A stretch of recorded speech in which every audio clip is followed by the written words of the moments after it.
You mentioned in your email to me that you spoke with your community in Florida about your plan to pursue this travel baking life with your wife and your kids. I'm curious what they had to say. What were their responses and what did you learn from those conversations? It was really fascinating. So first thing, people are like, awesome, cool, that's great, like good for you. Like, and Mhm, then they were like, man, I was always like, oh, I'd love to do something like that. And mhm, then we always would kind of be like, okay, like let's talk, let's do it. Like you can come with us. It's all good. Like then it started to be like you could kind of see it in people's eyes. They're thinking about like, oh, people would even talk about like they would look around at their like really well decorated room that they'd spend lots of time and effort on doing, and it's kind of like leaving that behind. And you can kind of see the anchor that was holding people where they were, and that anchor was built with stuff. mm, And that was just, it was fascinating to see that because we saw it many, many, many times. And of course,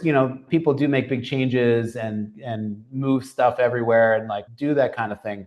But mhm. it's like whenever, if there's something that's really you want to accomplish and the reason you can't is because of things, then those aren't the right reasons. It was just really interesting to hear, to kind of see that and really see it in people's eyes when they were like starting to think about it.